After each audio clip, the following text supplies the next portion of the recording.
जय हिंद दोस्तों। मैं अमित आप सभी का अपने YouTube चैनल अमित मेहनत क्लासेस पर स्वागत करता हूं। आज की इस वीडियो में हम देखने वाले हैं दक्षिण के राज्य।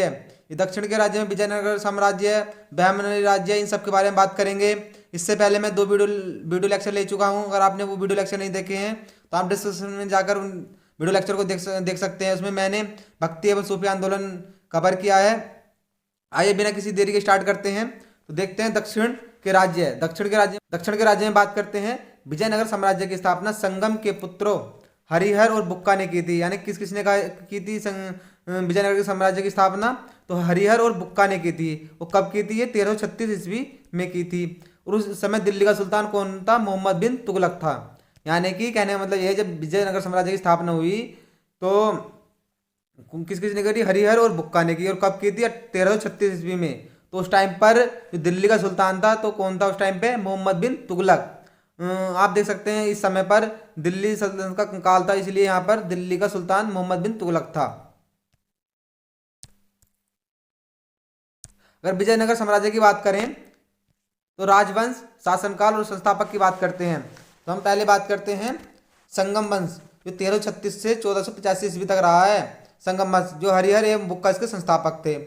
फिर आगे बात है सुलभ वंश, जो 1485 से 1505 ईस्वी तक। इसमें कौन है? नरसिंह सुलभ थे। तुलुब वंश था 1505 से 1570 ईस्वी तक। वीर नरसिंह इसके संस्थापक थे। और अरविड़ु वंश 1570 से 1650 ईस्वी तक तिरुमल थे इसके संस्थापक। तो कहने का मतलब यह है कि इस विजयनगर साम्राज्य पर 4 वंशों ने राज किया है। तो इनकी बात करते हैं। विजयनगर का महान शासक कृष्णदेव राय 1509 से 29 ईस्वी तक तुलुप वंश का था। यानी कि जो विजयनगर का महान शासक कौन था? कृष्णदेव राय था। तो वो किस वंश का था? तुलुप वंश का था। कृष्णदेव राय के राज दरबार में 8 महान कवि रहते थे। यानी कि जो कृष्णदेव राय थे उनके दरबार में कितने कवि रहते थे? 8 महान कवि रहते थे, जिन्हें अष्टदिग्गज कहा जाता था। ये क्वेश्चन आता है कि अष्टदिग्गज किसे कहा जाता था? तो वो कहा जाता है 8 महान कवि को अष्टदिग्गज। कृष्णदेव राय ने तेलुगु भाषा में अमुक्त माल्याद ग्रंथ की रचना की। उसने हजारा और विट्ठल स्वामी मंदिर का निर्माण भी करवाया। जो कृष्णदेव राय है उसने 2 मंदिरों का निर्माण करवाया, एक हजारा और विट्ठल स्वामी मंदिर का। और उनका जो ग्रंथ है अमुक्त माल्याद, वो किस भाषा में? तेलुगु भाषा में। आगे बात करते हैं सदाशिव राय के शासनकाल में 1565 ईस्वी में तालीकोटा बन्नीहट्टी की लड़ाई हुई है। यानी कि जो सदाशिव राय के शासनकाल में 1565 ईस्वी में तालीकोटा का और बन्नीहट्टा का लड़ाई हुई है, जिसमें विजयनगर की हार हुई थी और विजयनगर साम्राज्य का पतन हो गया। कहने का मतलब ये है कि जब क्वेश्चन ये आता है कि विजयनगर की जो साम्राज्य की जो पतन का कारण है तो वो कौन सा युद्ध था? तो आंसर है तालीकोट और बन्नी हट्टा। जो तालीकोट और बन्नी हट्टी है ये विजयनगर साम्राज्य के पतन का कारण था। आगे देखते हैं विजयनगर आने वाली प्रमुख विदेशी यात्री है। यानी कि जो विजयनगर आने वाले प्रमुख विदेशी यात्री कौन कौन थे, तो देखते हैं। पहले यात्री है, फिर देश है, फिर काला और शासक जिसके शासनकाल में आए थे। तो निकोलो कोंटी इटली के थे और 1420 ईस्वी में आए थे। तो उस टाइम पे शासक कौन था? देवराय द्वितीय था। अब्दुल रज्जाक फारस से आए थे 1442 ईस्वी में, देवराय के ही शासनकाल में आए थे। ये अब्दुल रज्जाक है, ये बहुत ही इंपॉर्टेंट है क्योंकि ये फारस की खाड़ी से आया था, इसलिए। नुनीज भी काफ़ी इंपॉर्टेंट है, ये पुर्तगाल से था, 1450 ईस्वी में आया था। मल्लिकार्जुन उस टाइम पर वहाँ के शासक थे विजयनगर के। डोमिंग जो डोमिंग पायस है वो पुर्तगाल के थे और 1505 ईस्वी में ये आए थे। कृष्णदेव राय उस टाइम पर यहाँ के शासक थे। बारबोसा पुर्तगाल के थे, 1515 ईस्वी से 16 ईस्वी में कृष्णदेव राय के शासनकाल में आए थे। तो इसमें जो इंपॉर्टेंट है एक नुनीज है, एक अब्दुल रज्जाक है। इन दोनों को याद करना, एक फारस है, एक पुर्तगाल है। और 1442 से 1450 ईस्वी में देवराय द्वितीय और मल्लिकार्जुन के शासनकाल में आए थे। अब बात करते हैं बहमनी राज्य की। मोहम्मद बिन तुगलक के शासनकाल में 1347 ईस्वी में हसन गंगू ने बहमनी राज्य की स्थापना की। वह अलाउद्दीन बहमन शाह के नाम से सत्तासीन हुआ। यानी कहने मतलब ये बहमनी साम्राज्य की स्थापना किसने की थी? हसन गंगू ने।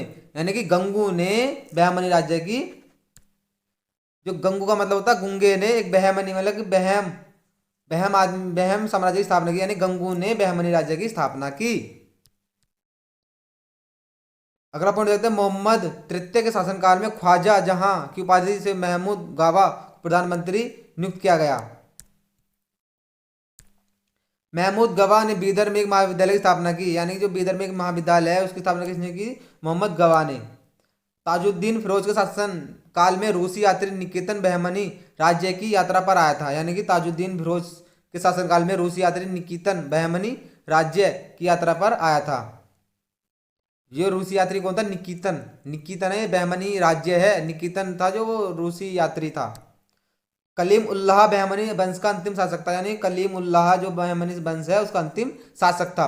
इसकी मृत्यु के समय बहमनी राज्य 5 स्वतंत्र राज्यों में बढ़ गया, यानी कि जब इसकी मृत्यु हुई कलीमुल्लाह बहमनी की, जो कलीमुल्लाह बहमनी वंश का अंतिम शासक था, उसका जब मृत्यु होने के बाद उसका जो राज्य था 5 राज्यों में बढ़ गया। इन स्वतंत्र राज्यों से संबंधित विवरण इस प्रकार है, देखते हैं। राज्य, वंश, संस्थापक और वर्ष। बीजापुर निकला है, आदिल शाही ने बनाया था। यूसुफ आदिल शाही इसके संस्थापक थे 1489 ईस्वी तक। अहमदनगर निजाम शाही वंश है, मलिक मोहम्मद इसके संस्थापक 1490 ईस्वी तक। बर्रार देखते हैं, बर्रार हमाद शाही वंश है और फतेहुल्लाह इमाद शाह इसका संस्थापक है। कब किया है? 1490 में। Golconda, very very important, Golconda Qutub Shahi वंश है, कुली कुतुब शाह ने इसके संस्थापक है 1512 ईस्वी में। जो बीदर है ये भी इंपॉर्टेंट है, बरीद शाही अमीर अली बरीद ने इसकी स्थापना की और 1526 ईस्वी में।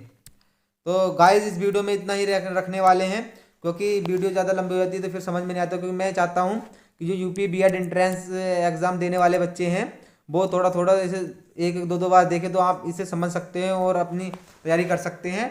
तो जो होने वाली है वो मुगल साम्राज्य पर होने वाली है, कि उसमें बाबर, हुमायूं, शेरशाह सूरी, अकबर, इन सब के ऊपर होने वाली है। लेकिन तो वीडियो को लाइक करें एंड शेयर करें और मेरे चैनल को सब्सक्राइब करें। Thanks for watching this video. Have a nice day.